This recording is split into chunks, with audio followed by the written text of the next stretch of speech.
जब बाबर आजम को टीम में रखना है तो उसे एज ए ओपनर क्यों नहीं लाया जा सकता, यह सवाल है रमीज राजा का कि भाई बाबर को टीम में आपने रखना है, भाई आपने उसे लेकर जाना ही जाना है इस T20 वर्ल्ड कप के अंदर, उसे ड्रॉप नहीं करना है, तो फिर उसे चौथे नंबर पर क्या लेने के लिए रखा हुआ है जब आपको पता है कि साइम अयूब वहां पर परफॉर्म नहीं कर रहा, एज ए ओपनर वो नहीं चल रहा है और वो लगातार नहीं चल रहा है। पिछली उसकी 20 से 25 इनिंग उठाकर देख लें तो वहां पर आप बाबर आजम को क्यों नहीं प्रमोट कर देते कि अगर उसे रखना है तो एज ए ओपनर रख लो ताकि वो कुछ स्कोर बना ले, और जो साइम अयूब है उसे उठाकर मिडिल ऑर्डर के अंदर ले आओ कि कहीं पर भी जो भी उसकी रिक्वायरमेंट हो उसके मुताबिक उसे भेज दो, क्योंकि वो एज ए बॉलर अगर खेल रहा है पाकिस्तानी टीम के अंदर, क्योंकि अगर एज ए ओपनर खेल रहा होता कम से कम जो इतनी नाकामियां हैं उसके बाद उसे टीम में ना रखा जाता। तो अगर वो टीम में है तो वो एज ए बॉलर है, तो फिर एज ए बॉलर को मिडिल ऑर्डर के अंदर रखो और बाबर आजम को एज ए ओपनर लेकर आ जाओ कि साहिबजादा फरहान के साथ बाबर आजम की बेहतरीन जोड़ी बन जाएगी। बाबर आजम और साहिबजादा फरहान खेलेंगे,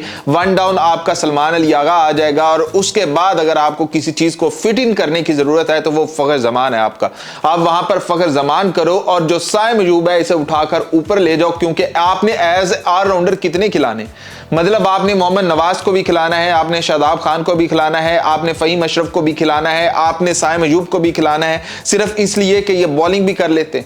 तो फिर बॉलिंग अगर करवानी है तो जहां पर नवाज खेल रहा है, शादाब खेल रहा है, जहां पर फहीम अशरफ खेल रहा है वहां पर इसे भी ले जाओ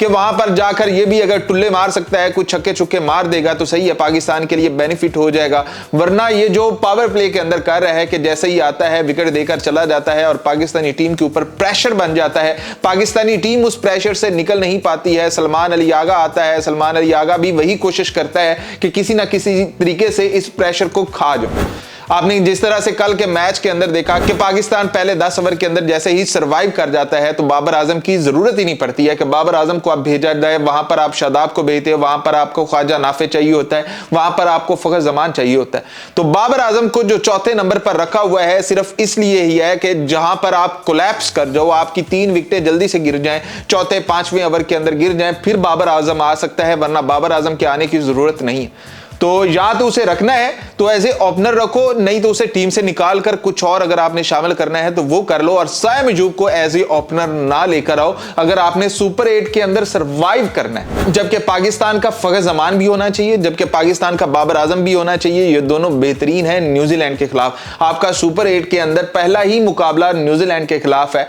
और जिस तरह की फॉर्म साइम अयूब की चल रही है, जिस तरह से वो खेलता हुआ आ रहा है, तो लग नहीं रहा है कि वो कुछ क्लिक कर पाएगा, क्योंकि हमने एशिया कप से लेकर अब तक देखा है कोई ऐसी परफॉर्मेंस नहीं आई है जहां पर पाकिस्तान को जरूरत हो और साइम अयूब परफॉर्म कर जाए अपने बैट के साथ। हाँ, बॉलिंग के अंदर नो डाउट वो अपने इब्रार अहमद से भी अच्छा जा रहा है। आप इब्रार अहमद को शामिल नहीं कर रहे तो उसकी जगह आप साइम अयूब को ऊपर की तरफ प्रमोट कर लो और उसको पावर प्ले के अंदर आप बॉलिंग के लिए यूटिलाइज कर लो। अब आपने ये भी सोचना है कि पावर प्ले के अंदर अगर फास्ट बॉलर्स को मार पड़ रही है, जैसे कि आपने फहीम अशरफ को नमीबिया के खिलाफ तो 2 ओवर दे लिए पावर प्ले के अंदर और उससे स्कोर लग गए, उसने हालांकि चांस क्रिएट किया था और चांस वो मिस हो गया,